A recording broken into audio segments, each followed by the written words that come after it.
Good morning, everybody. We are going to go ahead and let everyone join. Before we go ahead and get started, we're going to give that about 1 minute because we've got a lot of information. We are discussing Working Together, National Disability Employment Awareness Month 2023. So like I said, we're going to give that about 1 minute. We've got people filtering in here.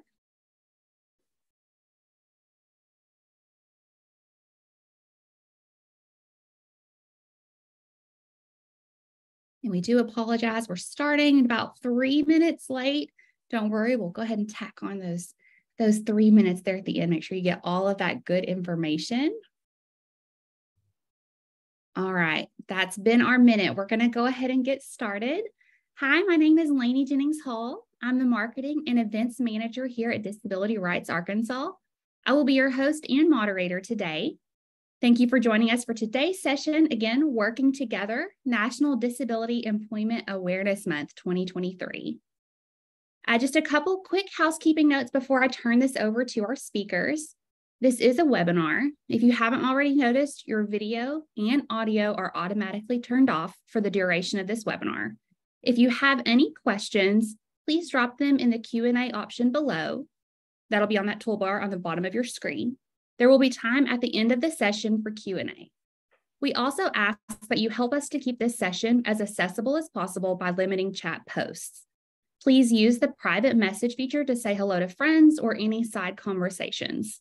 This will ensure that our attendees using screen readers can hear the speakers as everything posted in the chat pane is read aloud by the screen reader.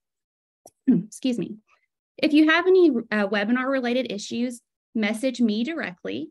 My screen name at the bottom will read DRA Moderator. This session is recorded and will be available along with the resources shortly after. If you need closed captioning, we do have the automatic Zoom captions turned on. We're having a little bit issues with our captioning today. And then I'm also dropping a link here in the chat that you can go to for those as well. I am going to turn it over to our speakers now. First up, we have Molly Hernandez joined with Wednesday Kramer. Thank you, Lainey, and thank you to all of you who have decided to join us in celebrating National Disability Employment Awareness Month. When we were first approached about presenting and having a webinar for this particular topic, we were kind of overwhelmed with the direction to go, because when you think about disability and employment, there's a lot of information out there. So ultimately, what we decided to do was draw upon the calls and questions and concerns we get through our client assistance program. And if you're not familiar with the client assistance program, it's one of our grant programs in which we are able to assist either applicants of or those receiving services through our state vocational rehabilitation programs. And we do this through education, information and referral, advocacy services, and even legal services. So we took some of the things that we hear from those calls, and we've built out our webinar around that. So what we hope you leave today with is a greater understanding of disability representation in the workplace, vocational rehabilitation, the scope and services of vocational rehabilitation, but also your roles and responsibilities as a consumer of vocational rehabilitation. When you're working, we want you to know your rights as an employee with a disability, and we hope you also leave with a wealth of resources surrounding other issues that might impact you when you are working and have a disability. So without further ado, let's get started. Let's start working together. All right, so at Disability Rights Arkansas, our mission is to vigorously advocate for and enforce the rights, legal rights of people with disabilities in Arkansas. We envision an Arkansas where people with disabilities set the course for their own lives through self-determination. And we value every person. If you have a disability or if you don't have a disability, we're going to treat you with dignity, respect, and compassion. So our employment team at Disability Rights, we are very proud, and we're always very open about the fact that everyone on the employment team has a disability, and we understand that intersectionality of disability and work because we've been through it. Jen Goodwin, who is not with us today, is an attorney that works with us. She's a staff attorney. My name, again, is Molly Hernandez, and I'll tell you a little bit about myself. We're going to be crunched on time, so you won't get a ton of my story. But I was diagnosed with a degenerative retinal disease when I was 19, but I was kind of given a diagnosis without direction. I didn't know really what it meant to have that diagnosis, to have a vision impairment.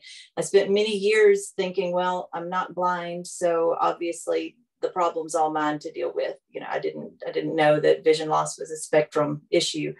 Anyhow, I went to college, accommodated for myself, got a college degree, started a career as a teacher, all the while my vision was rapidly deteriorating until it was to the point that I could no longer work. And I believed I could no longer work because I had not seen disability representation enough in the workplace. I hadn't seen blind teachers. They're out there.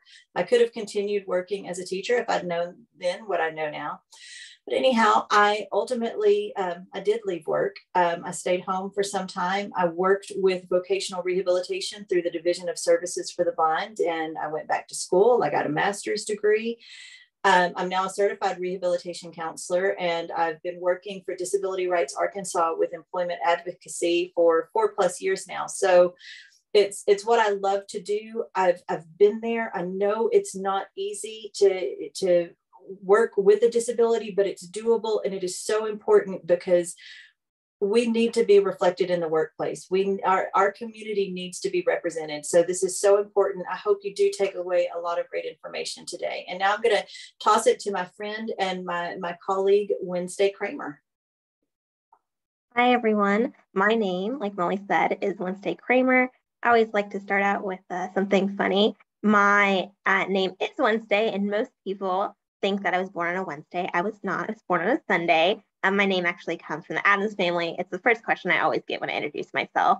So I always like to start with that. As Molly said, everyone on the employment team has a disability. So I use a wheelchair. I was born with spina bifida. And so, growing up disabled, I always knew and grew up with the people in my life, knowing that I, was going to go to college. I was going to get a job just like, anyone else. But the thought of that was intimidating because, like Molly said, representation for people with disabilities in the workforce is just not there like it needs to be. And we're going to talk a little bit about that in a minute. And so I was like, is it like, I think it's possible, but is it really? And that's when I ended up meeting different people and finding out about resources like Arkansas Rehabilitation Services, which is something we'll talk about in great detail in a little bit. And it's just so important to know about these resources and to know the options that you have. I'm specifically talking to people with disabilities here. It is possible to work and to lead the life that you want to lead. But I understand that there is a bit of, can I do it? A little bit of that intimidation factor. But I am really proud that everyone on our employment team does have a disability and can talk about our stories related to that. So let's jump right in with definitions and statistics. So before we get into the meat of what we're going to talk about today, let's just make sure we're kind of all on the same page and again, why this topic is so important. So first off, what is disability? So disability is a physical or mental impairment that substantially limits one or more major life activities. We think this is important for you all to be aware of because, oftentimes you can discount yourself. Like I mentioned with myself, I spent a lot of time with vision impairment, but I didn't necessarily connect that with having a disability. So I missed out on a lot of resources that could have supported me in a time when I really needed it because I didn't know that definition. So if you have a physical or mental impairment that substantially limits one or more daily life activities, that could qualify you as a person with a disability. Now, understand disability is defined on a case-by-case basis. This is a more broad terminology as opposed to if you are seeking benefits, it might be more narrow. But again, we just want you to be aware because don't discount the fact that you might have a need, that there's a resource out there that could assist you with. Yes, and Molly, I love how you pointed out that some services may have very specific definitions, and you may have to meet a very specific definition to receive services, but it's definitely worth looking into. So with that, now we're moving into our statistics. So, when Molly and we keep saying employment, and that's what we're here to talk about today. When we talk about employment, what we're really talking about is competitive integrative employment. What that means is real work for real pay, individuals working in the community with other people who aren't disabled, getting paid the same for doing the same job. So again, it's the real work for real pay, competitive integrative employment. And so first we have here on the left side is two circles that represent the disparity in people without and with disabilities who work. So in 2022, the employment population ratio for persons with a disability, ages 16 to 64, so working ages, was 34.8%, while the ratio for persons without a disability in the same age group who were employed was 74.4%. So that is about double. So about half of the people are working that are disabled compared to those in the same age group that aren't disabled.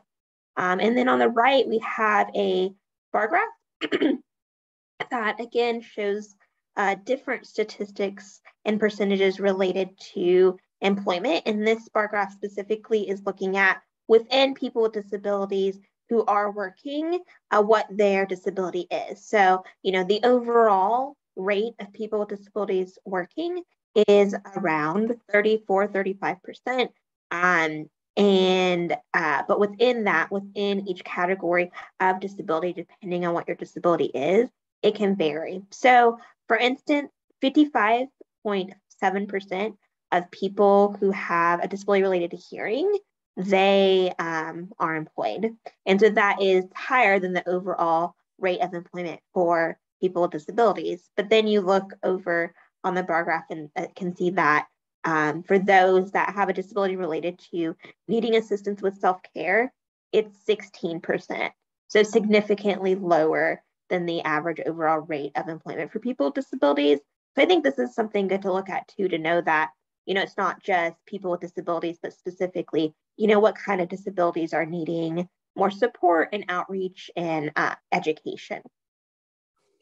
I'm glad Wednesday drew the short straw and had to read the slide on statistics. But what we want our takeaway from this to be is, the statistics are sobering and they're somewhat disheartening, but they don't have to be this way. The services and resources are out there to turn the trend, to change the trends. And, don't feel like looking at this makes you, less employable. It's not the case at all.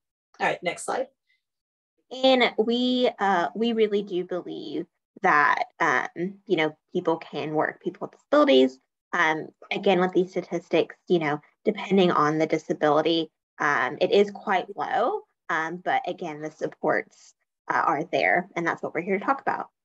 So we also wanted to mention if any employers are on or any people that are helping people with disabilities get a job, what to talk about and what to think about reasons to hire people with disabilities. So the employers and those who are talking about the importance of this and why it makes sense to hire people with disabilities. Because like we're saying, people with disabilities can work and can have supports to work, but we then need employers who are looking at people with disabilities as candidates and as people that have strengths and skills like they do.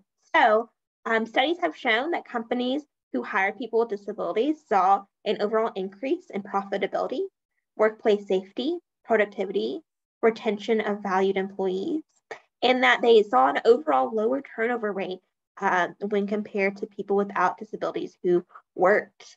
And not only these positive aspects of hiring people with disabilities, but there also are potential tax incentives, which we have a resource for more information related to these, like the Work Opportunity Tax Credit, the Disabled Access Credit, and the Burial Removal Tax Deduction could be a tax incentive that an employer could potentially get if they were to have people with disabilities working for them.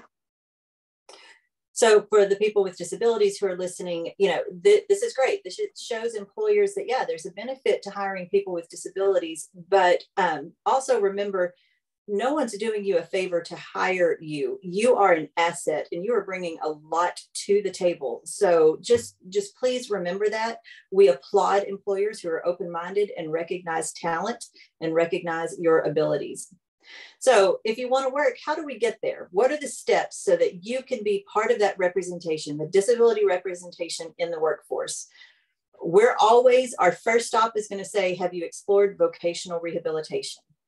Now, before we dive deep into vocational rehabilitation, we're going to look at some acronyms and definitions. If you've lived long in the world of disability, you know we love our abbreviations. So Wednesday is going to go over these. It's just the tip of the iceberg, but a few that we might toss around today. We're going to try and be intentional and use the full words, but we'll slip. It's just going to happen. So go ahead, Wednesday. It's too easy not to. And like Molly said, tip of the iceberg. These are just a few. So VR means vocational rehabilitation. ARS is Arkansas Rehabilitation Services. DSP is Division of Services for the Blind. IPE is an Individualized Plan for Employment. A CRP is a Community Rehabilitation Program. ADA is the American with Disabilities Act. CAP is a Client Assistance Program. AT is Assistive Technology. PREET is Pre-Employment Transition Services. This isn't something we're going to talk about a lot here today on the webinar, but it is something to know about. So if anyone's listening who has maybe children that are coming up in high school or already in high school, it's really important to start thinking about next steps and what will happen post high school. And we're going to talk about some more options with that in a little bit, but make sure that people are at the table like Arkansas Rehabilitation Services or Division of Services for the Blind, and that a strong transition plan is taking place so that your child, can have a successful time post-graduation and getting employed. And there's lots of services in high school that they can receive to help them prepare for employment post-graduation.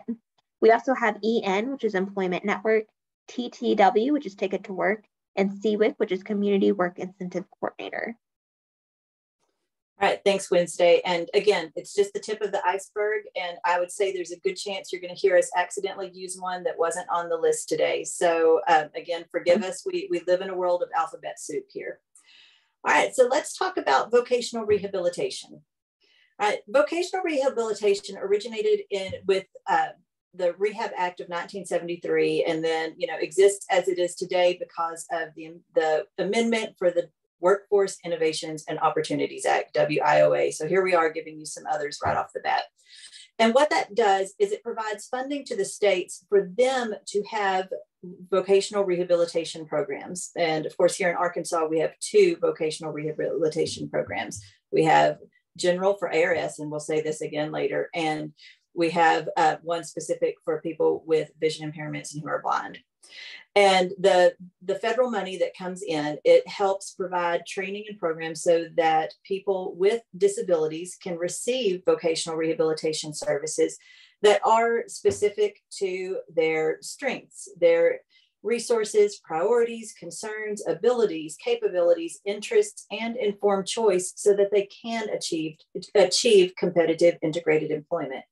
Now, to receive vocational rehabilitation services, you do need to meet some certain eligibility criteria, which part of that is that you would have a physical or mental impairment that would limit your ability to work, and that you can prove that working with VR will help you achieve a positive vocational outcome so that you would benefit from those services.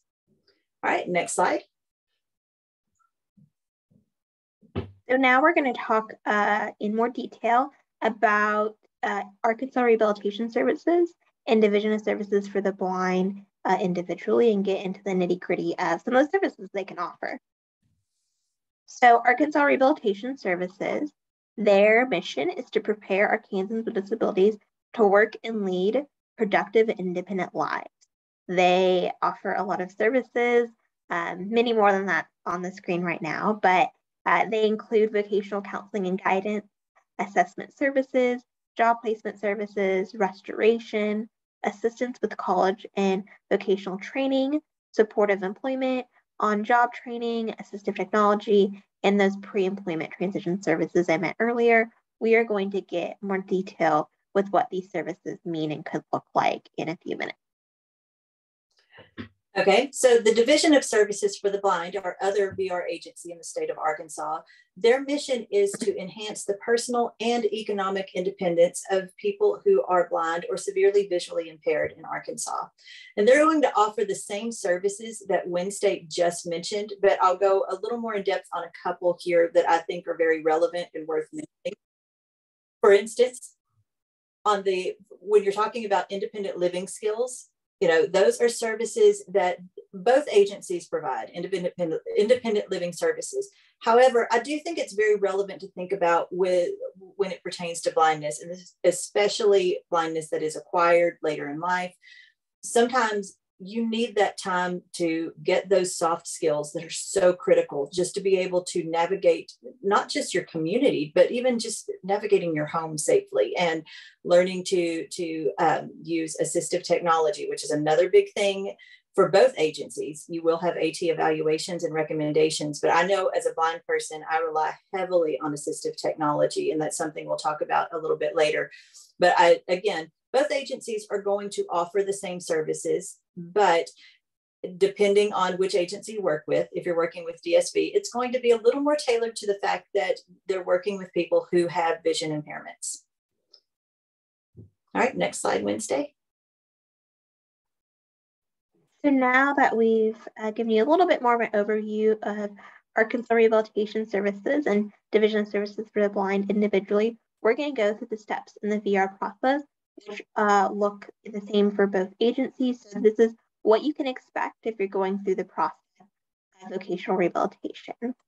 So step one is to fill out a referral form, basically indicating that you are interested in getting services from them. And so Arkansas Rehabilitation Services has it where you can fill it out online, but both agencies you can call and ask them to mail you one, or you can go into one of their offices. They are located throughout the state, and in the office, ask them for the form, and you can fill it out there and just turn it back in, or you can go ahead and take it home, take your time filling it out and then bring it back.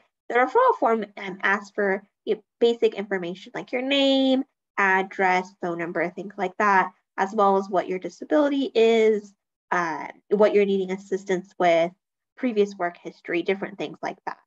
And once you fill out that referral form and once you turn it in, and this is where it gets into the timeline of everything. And it is important that you keep up with every step of the way when each step is completed. And we'll touch on that more in a minute. But once you turn in that referral form, there are 30 days until you complete an application at intake appointment. And so the intake appointment will just be essentially where someone will go over what you turned in, what you filled out, and ask you more detailed questions about what you're needing assistance with, your disability, and how that impacts your ability to work. And they'll also have you sign an application saying, you're interested for services, and sign and complete other paperwork as well. And during this period, once you have completed that intake appointment, you've signed your application, there are 60 days before eligibility needs to be determined. And during those 60 days, you may be asked to assist and help getting records, so medical records, mental health records, different things like that. And you also may be asked to take requested assessment. So you may need to go to a different place to take these assessments, or you may go back to the vocational rehabilitation office where you had your application intake appointment. And those assessments we'll talk more about later on, but are really just to see what your strengths are, what you might need assistance with, different things like that. And so at that point, like I said, 60 days. So that application gets signed, 60 days until eligibility is determined. So, and as far as tracking these timelines, of course, your VR counselor, the case management system that they use, it's going to be flagging and watching the timelines for them, and they should be adhering to that. But also, watch them on your own. If you're mailing things in, you might want to mail certified. If you're emailing, it should have a timestamp. Or if you can just take a note of when you drop something by the office. It's just good for you to have in your own records when you're corresponding and communicating with vocational rehabilitation offices. I will say, as far as eligibility determinations, if you are a recipient of Social Security disability, you are presumptive eligible for services. So that might expedite the timeline somewhat. And that would be another piece of documentation that you would either be required to provide or allow them to contact Social Security on your behalf so they could verify your beneficiary status. But that's an important thing. If you do receive Social Security disability benefits, let the VR office know. And so once we get to the 60 days, and eligibility determination is need to be made. There are two ways it can be made. You can either determine ineligible or eligible for services.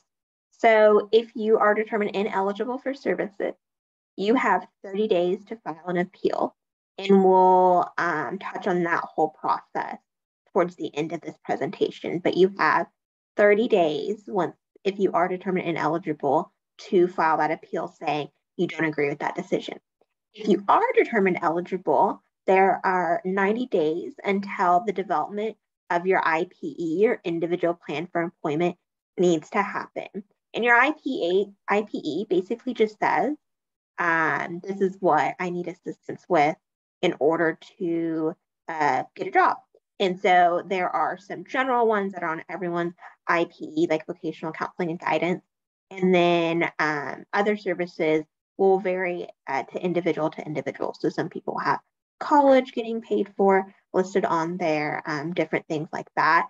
And that brings us to the part in the timeline where it really just depends. So receiving services, once you develop that IPE and how long it takes to receive services and how long you are a client of vocational rehabilitation, really just depends person to person. In the client assistance program, one of the things we are concerned about is your timely access to vocational rehabilitation services. So the timelines from application until plan development, those are pretty black and white on what that should be. Understandably, as Wednesday said, it's going to be very individualized from once you're working in your plan as to what your goal is and what your services are. That can change. However, if there are some services that have been agreed upon and they just seem to be taking forever to be delivered, that might be something we'd want to be made aware of. Sometimes things just happen. During the pandemic, there were supply chain issues, and maybe there was equipment that, this was no fault of the VR agency. It just wasn't to be had, couldn't be found. It was just taking a while. But, if you feel like you're just having to wait forever on something, it might be worth looking into. So again, it's going to be highly unique once you get into your IPE, once your plan is in place. But, it doesn't mean that we don't need to keep an eye on things sometimes. And it's important throughout this whole process that you are being honest and speaking up about what you need and want to your counselor. It's a good time to advocate for yourself and to be stronger in your advocacy skills. And absolutely. We are excellent advocates, but no one is going to be a better advocate for you than you. We're always happy to help, but speak up. This is a collaborative process between you and the VR agency. And then to fast forward, you've received your services, you're employed, everything's going well. At that point, your counselor will regularly follow up with you until closure. And so once you're settled in your job, things are going well in your job, there'll be 90 days until your case is closed. And then so once your case is closed, you're not, you aren't just a vocational rehabilitation client once, and that's the only time you can use their services. You can go back, offices close, things happen, and people need to look for a new job. And so once your case is closed, you can have your case reopen and receive assistance again after 30 days. So you do have to wait 30 days once your case is closed for your case to be reopened. And throughout these steps in the VR process, you will have been provided information about how to contact us at the Client Assistance Program. That should happen at application, at eligibility determination, at plan development, and at case closure. So, just be aware, it's something that you're provided with because we are here and available to assist you if issues arise.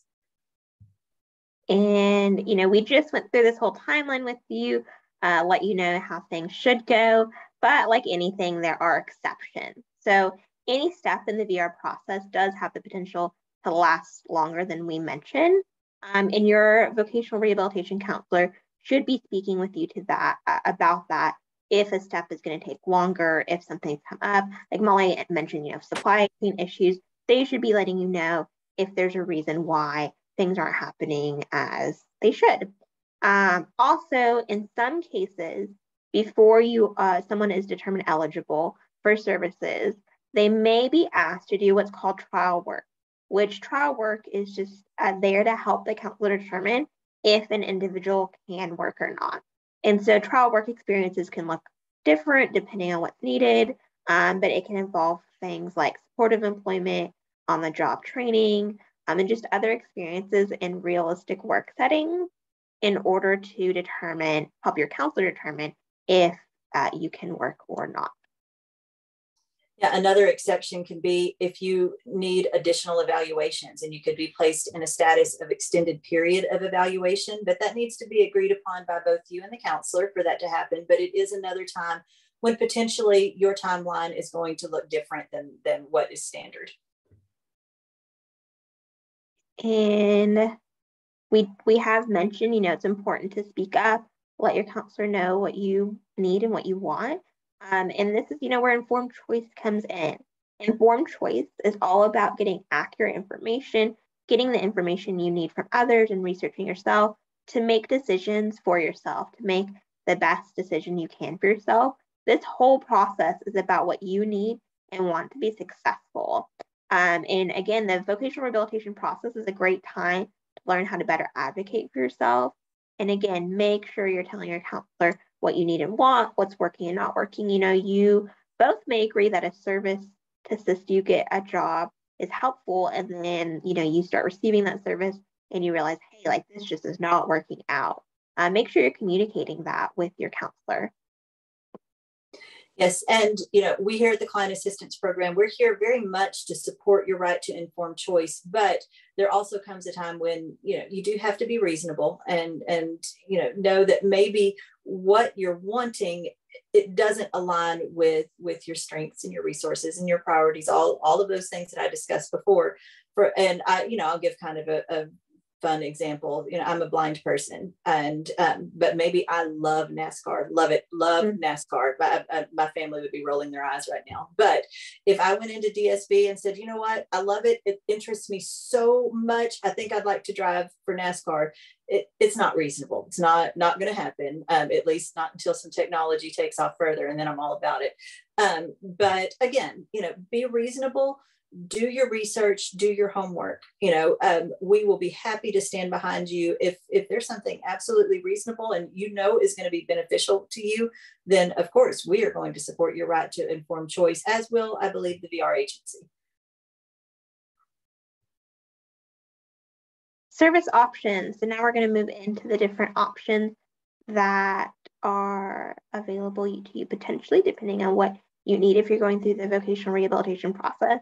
This is not a comprehensive list. There are so many other services, but these are just some main ones that we wanted to touch on.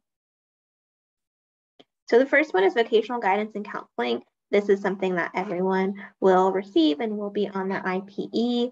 And it is all about maintaining a counseling relationship with you throughout the process, guiding you throughout the process, providing you guidance on services, helping you get information you need to make the best choice for yourself.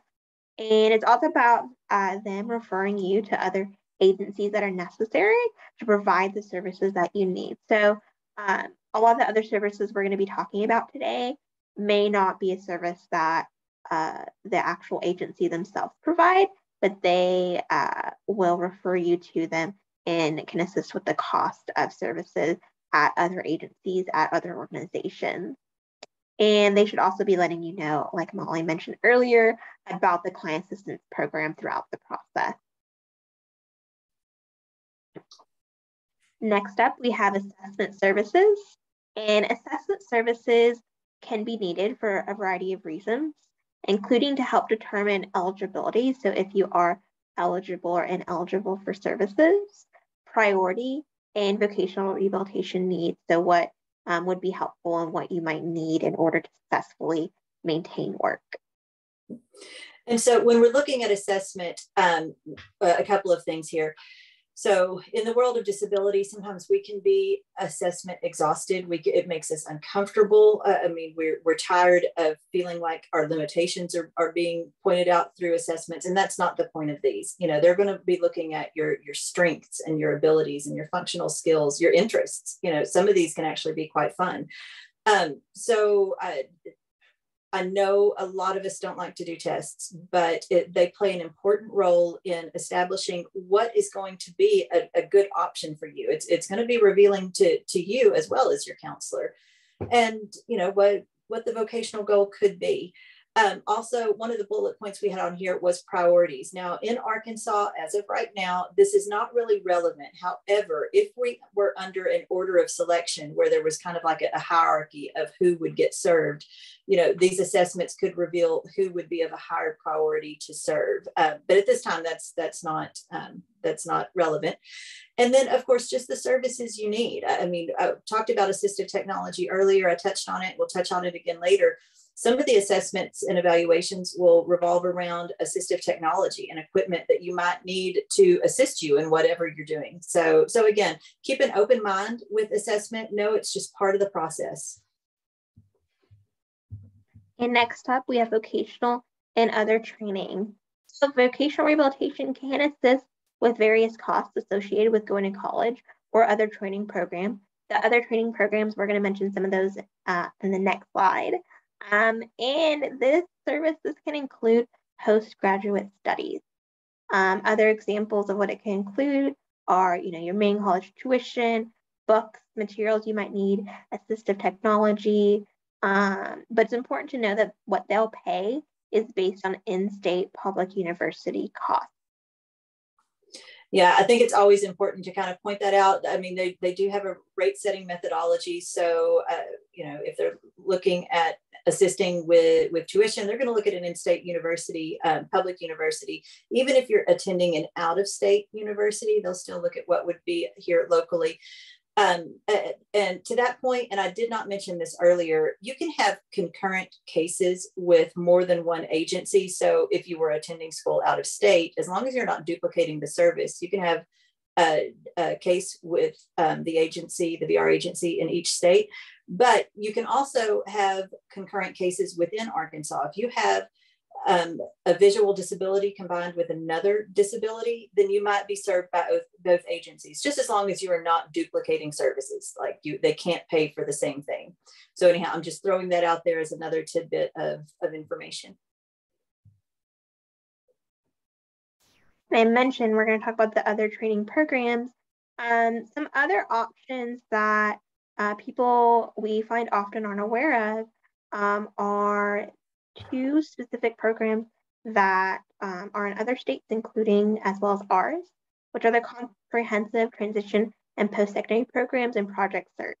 So these are alternative training education programs that are opportunities for people with disabilities that, you know, may college, traditional four-year college or community college may not be the right fit for them, but these are alternative programs that can be really helpful and beneficial. And so the comprehensive transition and post-secondary programs are designed to support students with intellectual disabilities who want to continue academic, career independent living instruction to prepare for gainful employment. So like I said, these are throughout the US. And in Arkansas, we have several. We will have resources for y'all that include a link to where you can find information about the programs specifically in Arkansas that are these comprehensive post-secondary programs. They are held on college campuses, and a couple of them individuals that are in this program actually can live on campus in the dorm and have the college experience. There also is Project Search, which is a job training program. It is 9 months, and it is an internship type program for young adults with developmental disabilities, and really helps prepare different skills and understanding of things that you need to know when you're going to work and getting them ready to work. So if you do know of a teenager that has a disability and might be interested in these type programs, they should already be receiving pre-employment transition services, what we call PREETs, within their school. And one of the core services within that would be counseling and guidance, giving information about these comprehensive transition post-secondary education programs. And anyhow, they should be receiving information about this, but I have 2 teenagers of my very own, and they don't always come home and tell you all the things that they were told at school. So be aware, check in, and just know, I mean, I think these are just super cool options. Really, really cool. It's gives that college experience with such valuable information and life skills that they can receive while they're on campus. And I believe several of these have open houses and different times where they are answering questions and talking more about their program. So definitely, look at information about them and reach out to them and see if you can, just get some more information about the program. And each program is a little bit different, but like I mentioned, some even include living on campus. And next, we have job placement. So job placement is another core service that pretty much everyone will have on their IPE, the individual plan for employment. And so job placement is for those who are job ready.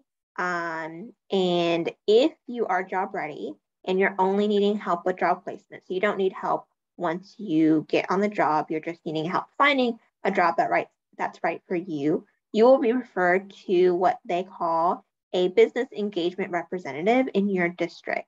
If one's available, not every district may have one, but if one's available, you will be referred to the BER, the business engagement representative. And at that point, once you are with your business engagement representative, if they determine or you mutually determine that internal job placement services are not going to be possible or work or aren't available for you, then you will be referred to an external employment vendor. And at that point, you will work with them to find yourself a job. It is important to note, though, here that you can be looking and should be looking for work as well as the agency you're working with. It's don't just leave it all up to them. Try to do your own research and look for jobs that you find interesting as well. And you do have the right as a client to informed choice, and you may choose an external employment vendor over a business engagement representative if you would like. Yeah, absolutely. And I mean, this is an exciting time. This is when you have those skills, you finish the training, whatever, you're ready to work. So, and I want to really support what Wednesday said. Yeah, the VR can assist you with that, and they will, absolutely. Mm-hmm. But there's nothing to keep you from picking up the want ads and doing some searching and looking on your own. I mean, I'll be honest, that's how I started working. Even though I still had a case with the Division of Services for the Blind, I was just scrolling through ads and saw something that interested me and took off on my own. So again, it's kind of up to the person, but don't discount your own ability to go out and look for jobs as well. But the support is there if you need it. And even, if you're doing your research, but you may need some help applying, like even just looking on your own and being like, hey, I found this job. Can you help me look at it more? And you know yourself the best and what you would be interested in the best out of anyone.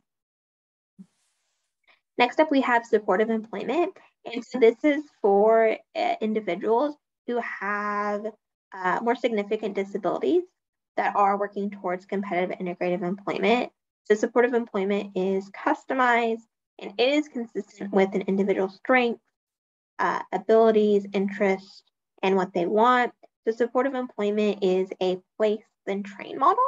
And so what that means is that when you are receiving supportive employment services, that you are found a job that looks like it may be a good fit in a competitive job.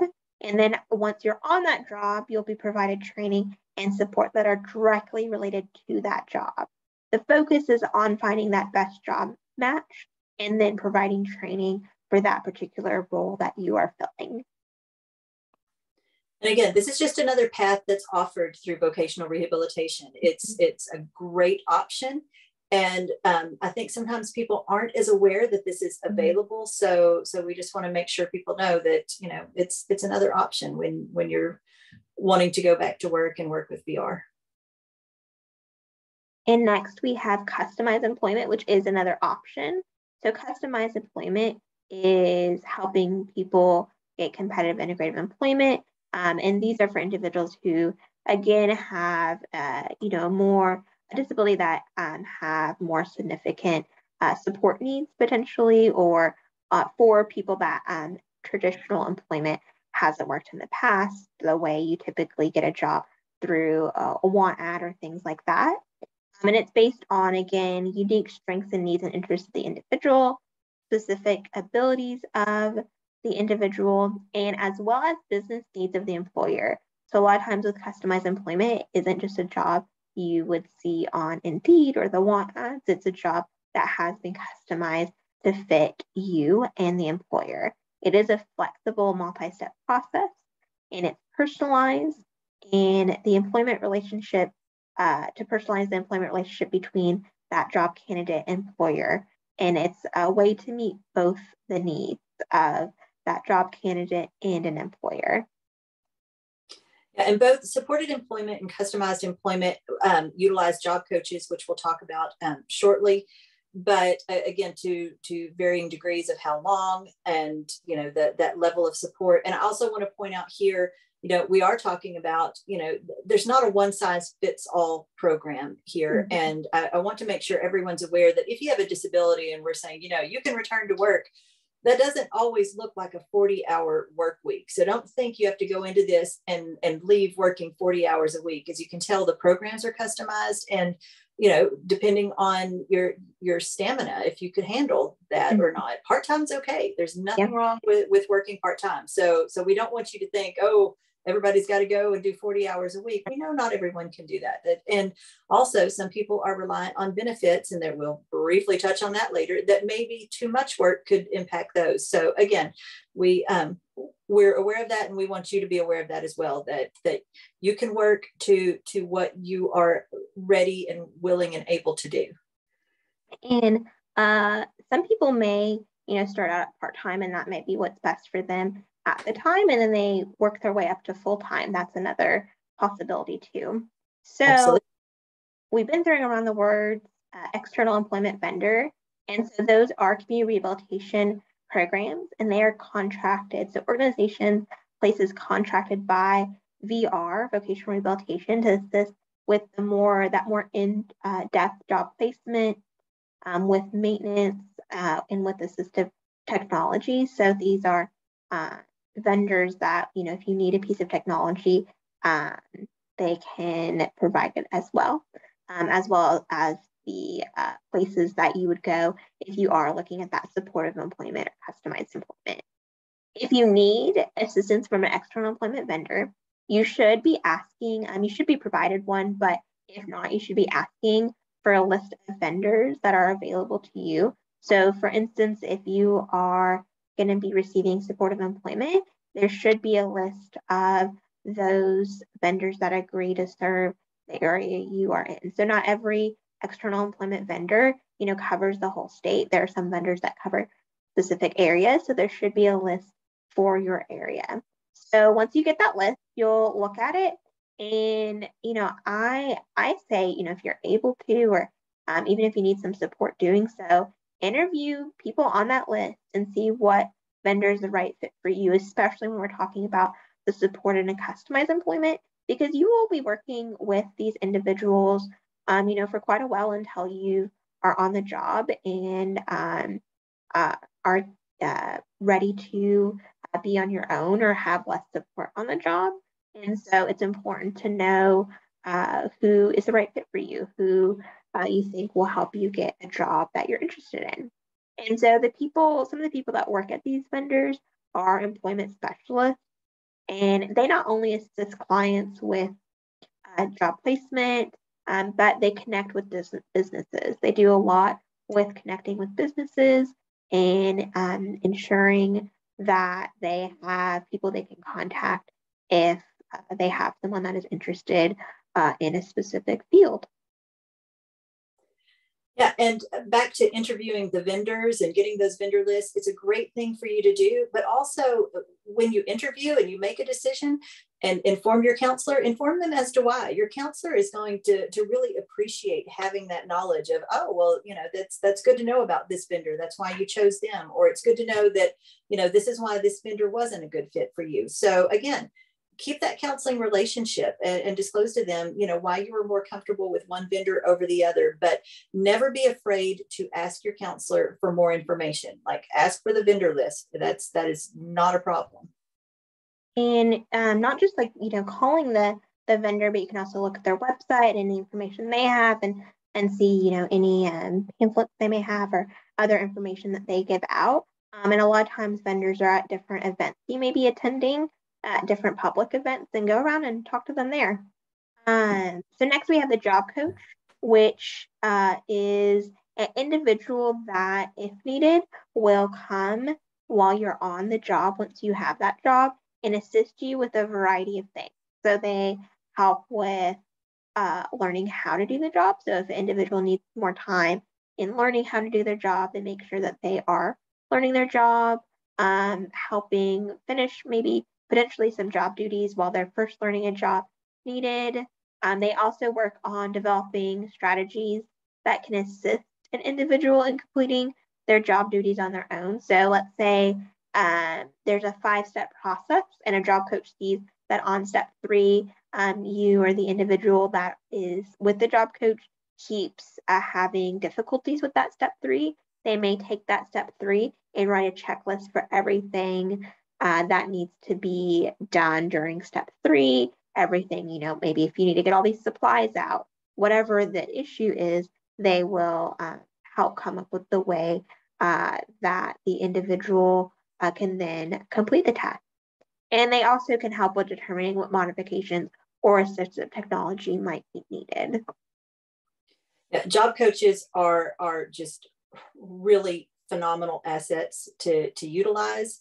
And they're just great to have because, let's face it, disability can be isolating. And if you're entering a new workplace, sometimes those natural supports are just harder to connect with. And by natural supports, I mean asking those questions of coworkers. You don't know them, they don't know you. And that job coach can kind of bridge that gap until they can fade away.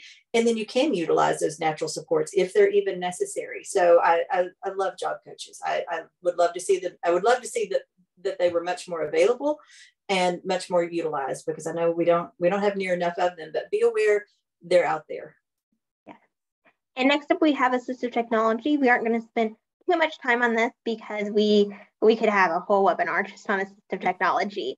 Assistive technology is any item, piece of equipment, software program, or product system that is used to increase, maintain, or improve functional capabilities of persons with disabilities. Essentially, assistive technology is something that assists you with a task. So here we have various pictures of different assistive technology, different modifications. So we have a van that has a ramp that comes out. We have a reacher if someone needs to grab something off the floor. We have an accessible button that someone can push so a door can be opened. We have an amplified stethoscope, so those that may have difficulties with hearing can use a stethoscope. And then we also have a phone that's out to microphone and representing Siri or something like Siri. And Molly, do you want to touch on that for just a moment?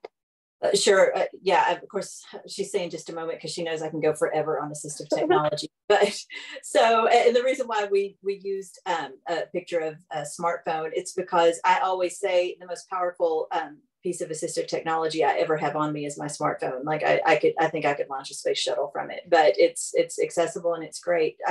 Couple things that I want to touch on about assistive technology. Number one, with regards to vocational rehabilitation, they have both agencies, ARS and DSB, have phenomenal teams that can evaluate and look at what would work for you and what they could potentially provide for you. I can't guarantee what they can and can't provide. However, if you are provided with something, and I'm going to give an example of you're going to college. And in order to go to college, you need some very specific computer software to help you do your school. And that software has to go on a computer. So you're provided with a computer that has this very specific software, and you're provided before school starts, because of course it's not going to do you much good to get it, late into school. So anyhow, you're given your computer, school's going to start, and all of a sudden you're like, I've got an amazing computer now, and I don't think I want to go to school. I'd rather game on it. Either agency, you will have signed a tools agreement that says you got that, so you would complete this vocational training. So I just want you to be aware that just because it's given to you does not mean it's yours until the case is closed. You've got to use it for the purpose it was used for. So I'm just throwing that out there so people are aware that potentially either agency would have the right to get it back if you're not using it for the purpose you were provided it for. The other thing I want to say about assistive technology, and guys, I'm the world's worst on this. I see something that looks like it's going to be practically a new set of eyes, and I want it so bad. It's shiny and glittery and new and costs a ton of money. And then once I get it, I'm like, oh, this is such a pain to use. So two things in that story. Assistive technology has a learning curve. Don't throw in the towel before you've given it a chance. But also there is an agency within the state called the Increasing Capabilities Access Network, which is essentially a library where you can check out different assistive technology and use it to see if it really will work for you before either you purchase it yourself or a different agency purchases it. You want to make sure that it really will work for you and it does do what it says it will do for you. So anyhow, I just wanted to throw that out there. Assistive technology and assistive technology evaluations are great services that can be provided through the VR agencies, but just be an informed consumer. Yes, being an informed consumer is very important. So we're going to move on to talk about maintenance. So maintenance is all about paying for a client's expenses that are more than the normal expenses that individual would have. And it's necessary for the individual to participate in the assessment of determining eligibility for the vocational rehabilitation needs, or for the individual to receive the vocational rehabilitation services that's in their individualized plan for employment. So it's all about expenses that are more than the individual would normally have and necessary for the assessment process or for the service delivery process. Examples of this that are definitely not an exhaustive list are uniforms, transportation, and moving. Yeah, so maintenance, we threw this in here because so many people are not aware of this, and the name itself is so vague. But maintenance is just to provide kind of those outside expenses, but they have to be related to a service you're receiving from VR. So you can't just say, I'd like them to pay for my groceries. That's very loose. Not saying that we couldn't somehow tie it to a service, but it's more logical to think about, okay, I'm blind.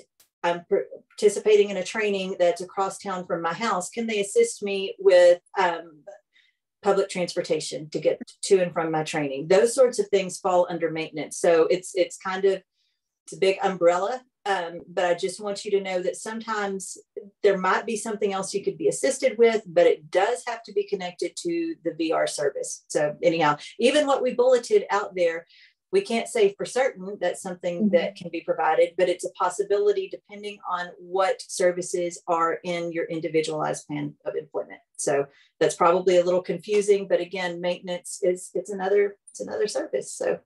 And we're rounding out services talking about self-employment. So self-employment, owning your own business, can be a great way to have both flexibility and make money.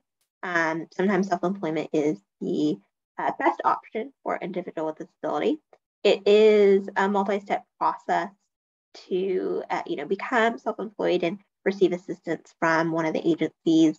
But during this process, you can be provided with various resources and support. Starting a business will require you to make a business plan, so that's something to think about. And if you have an idea and you've done some research on it, talk with your counselor about it. About hey, does this seem like something that aligns with what we've talked about?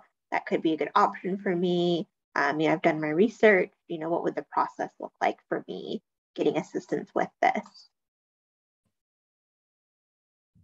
And then next up, we're going to talk about the client's part in the process. So your vocational rehabilitation counselor has, different things that they need to be doing, different roles and responsibilities, but you do as well as the client. Throughout the VR process, you as the client have a lot of those crucial roles and responsibilities as well. So you should be asking questions. If you're not sure about something, ask questions, get clarification. You need to be updating your counselor when something changes. So anytime anything changes, you should be letting them know if it pertains to services you're receiving. You need to be turning in documents that are requested, doing your own research. We've mentioned this a few times already, but do your own research and figure out what is out there and what is something you may want to bring up to your counselor that you haven't spoken about before. Also, maintaining contact with your counselor is important. If they call you, calling them back, again, sending those documents, answering emails, different things like that.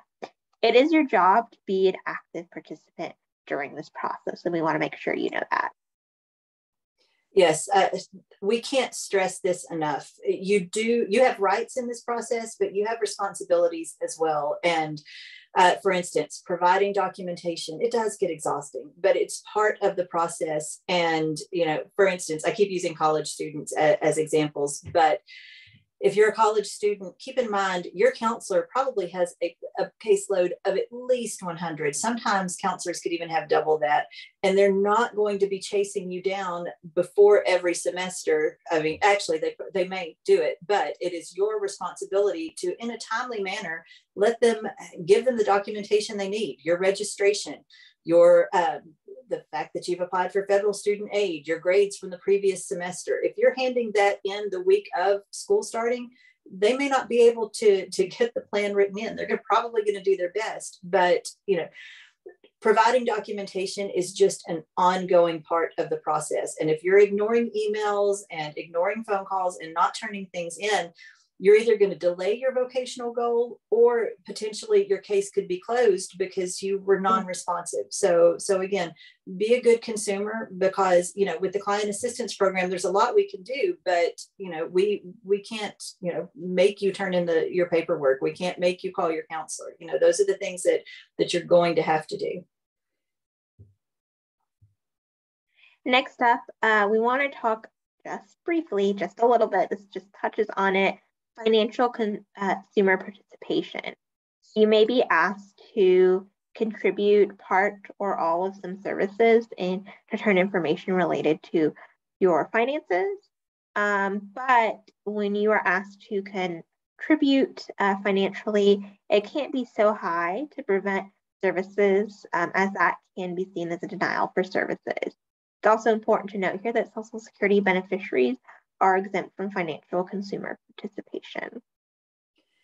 So this comes up a lot, and I hear it very often. Someone will say, well, I'm not working with VR because they said, I make too much, or something like that. And it bothers me, because I think a lot of people are denying themselves services, saying, well, someone told me I made too much, so I'm not even going to apply. And yes, there are some things that you might be subject to having to, what we say, financially contribute or participate with.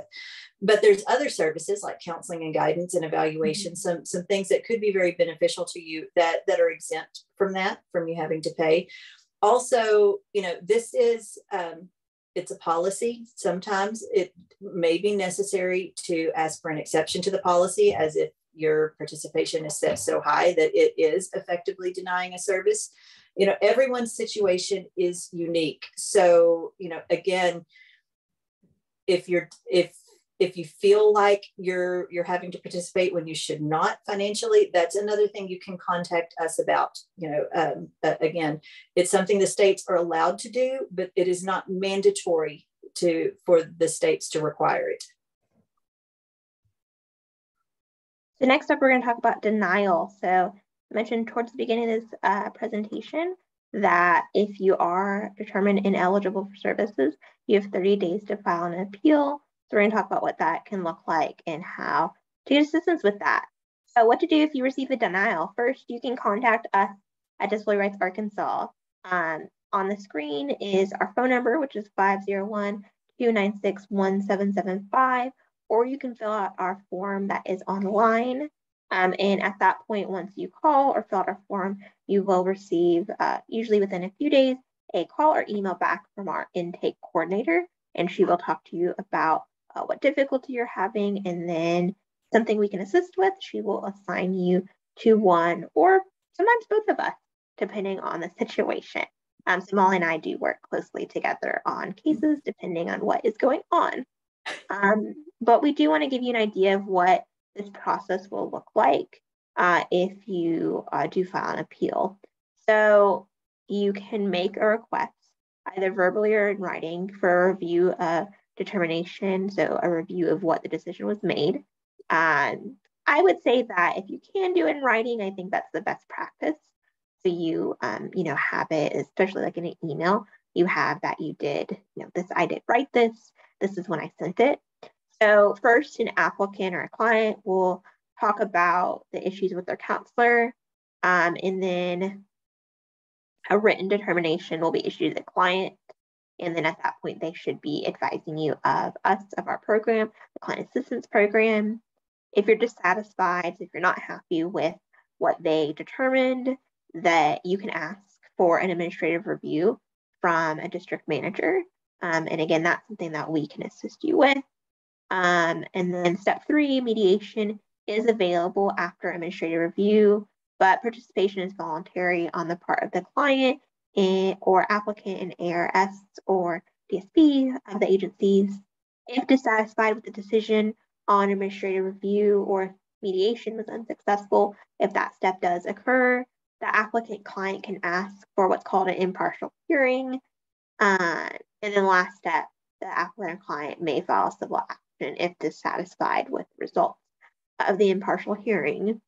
And unless, it's important to note, unless the parties agree to an extension of time, any impartial hearing must be held within 60 calendar days of the date that the client or applicant requests review of the determination in question. I know that's a lot of information, and like I said, if you call us, we will walk you through each of these steps, but we did want you to get an idea of what due process could look like. Right. And of course, this is due process. And we assist with this. However, we are charged with informal dispute resolution at the lowest possible level. So oftentimes, if you're just having an issue or maybe even a preliminary denial, we can reach out to the counselors and the area managers and just have a conversation, look at policies, look at the federal regulations, and maybe it does not need to progress to due process. In fact, oftentimes it doesn't need to progress to that. Yeah. Sometimes, but we're here in either case. Yes. Okay, and then next up, we're going to talk about some resources to keep in mind once you get a job, once you're working, or when you're preparing and getting ready to get that job. But especially once you start working, you need to have these resources in mind. These are just a few. There are many, many more. And some of them will be attached once this webinar is on our website. So you can look at those when that occurs. So, can I work and receive disability benefits? We talk about this a lot. We get this question a lot of misinformation about this. Yes, you can. There are a lot of rules and different things that you need to know, though, if you do receive Social Security disability benefits and work. There is a lot to know about it. And I know, at least for myself, it can seem a bit overwhelming with the amount of information to take in related to that. So if you have questions, I would say even if you think you really have a handle on work and disability benefits. Either way, I think that it is important and helpful to contact the Work Incentives and Assistance, the WIPA program. And that's a statewide service that helps you understand Social Security work incentive rules. They help you access work incentives available, and they overall can provide you some good information about working and how it could impact your disability benefit. And you don't need to currently be working to reach out to them. If you're just interested in working, reach out to them, because they'll develop a plan with you that will help you when you do end up working. So don't feel like they won't talk to you if you're not working. They want to talk to you before you work. But if you are working, I for sure give them a call or email them and say like, hey, I would like to talk to you about this. They can not only talk about disability benefits, but how, if your disability benefits are impacted, how other things potentially could be impacted. Very knowledgeable, great thing to know about, great resource. So next up, we also want to talk about Arkansas Able, because this is another important resource. So this allows you to save for qualified disability expenses without losing your eligibility for certain assistance programs like SSI and Medicaid. And so it is a checking account or a savings, I should say a savings account. And you can not only save money, use that checking account, but you can also invest at different risk levels. That is an option with your account.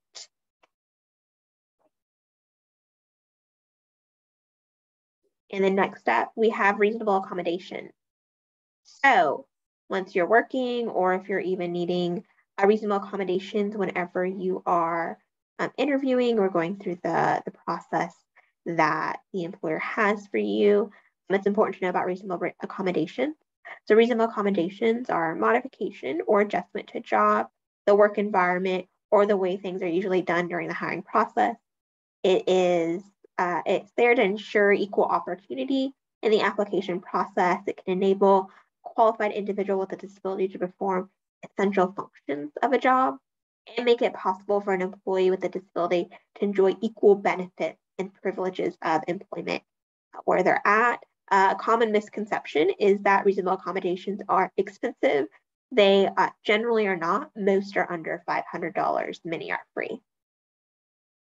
Yeah, and especially important to know is you don't receive an accommodation unless you ask. So you are required to disclose your disability if you're requesting an accommodation. And your employer is allowed to ask you for medical documentation to support that request. So just be aware of that. And to have a reasonable accommodation, you do need to know that it just cannot change the essential functions of the job. So anyhow, just know that you need to disclose. And with that, with the disclosing and in the process of a reasonable accommodation, that whole process is actually called the interactive process. So this is when this starts when you talk about needing an accommodation. So the first step is that the employer recognizes that you requested an accommodation. Step 2 involves gathering information. Then we move to step 3, which is exploring accommodation options. Then we have step 4 with choosing the accommodation. Step 5 is all about implementing the accommodation. And 6 is monitoring the accommodation. So just making sure that the accommodation is working out and is doing what it needs to do. There are several resources that both employees and employers can access online that can help with this process as well. We love JAN, which is the Job Accommodation Network, with all of their guidance online, and they will be in the list of resources that we have for you. And just be aware that it is an interactive process, and sometimes the accommodation you want is not the accommodation you get if your employer is able to find something that is equivalent and meets your needs. So keep an open mind and work with your employer on this. Hopefully you get the accommodation you want, though.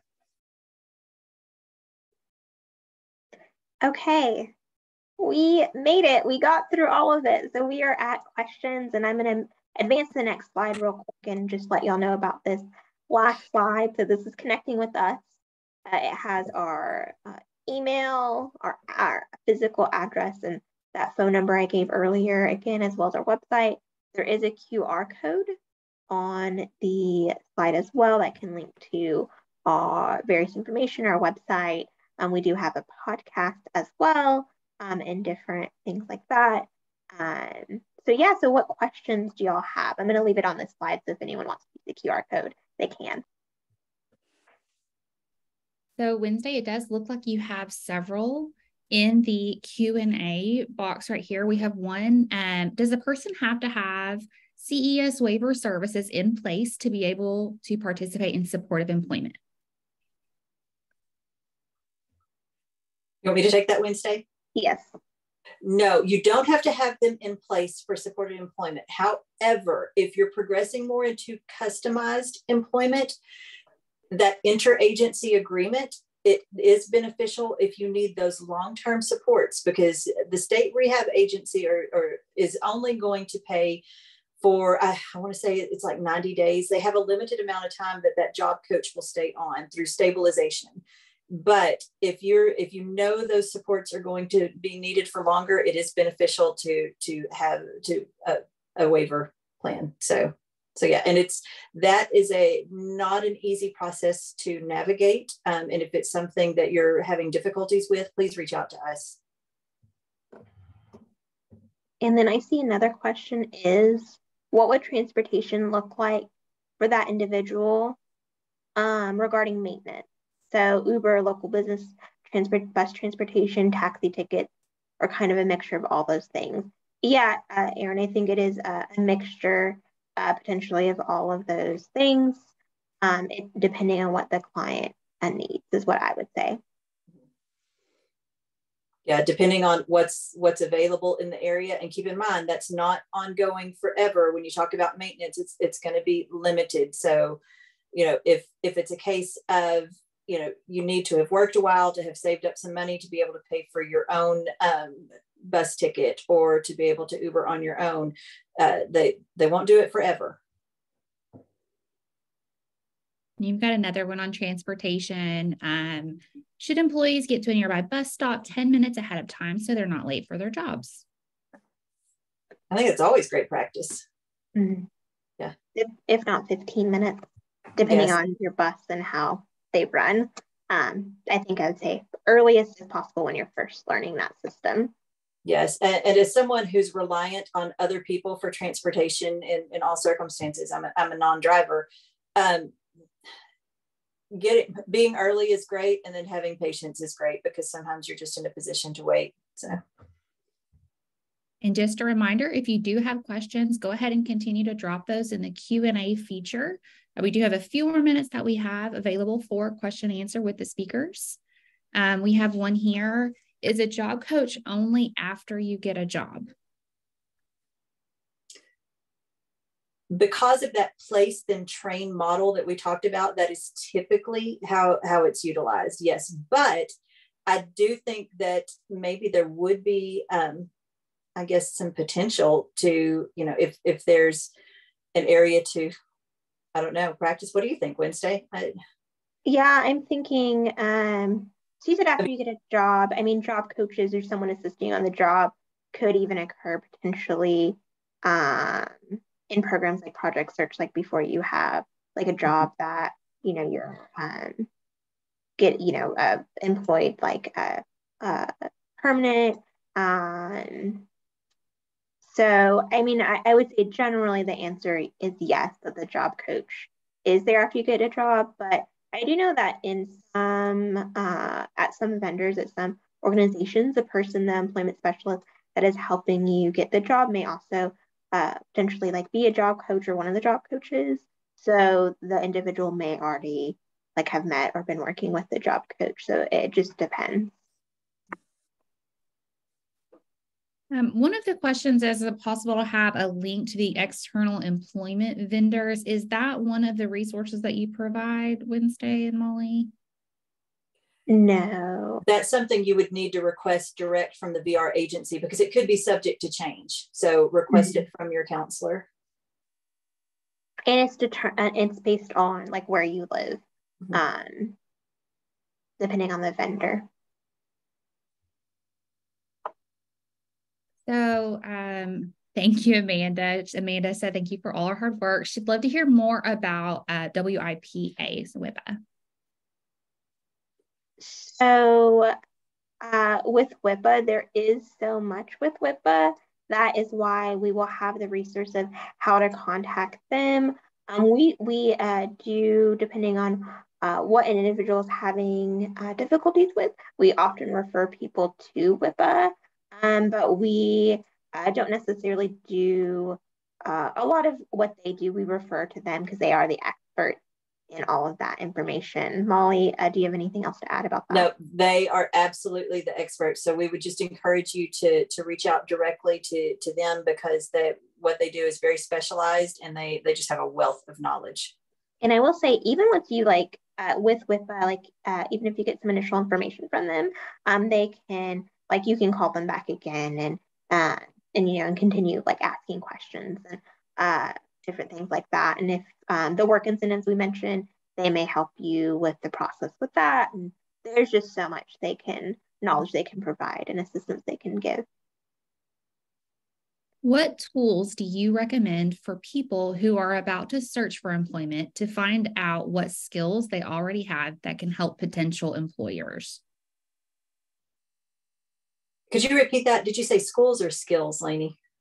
Skills. What tools do you recommend for people who are about to search for employment to find out what skills they already have that can help potential employers?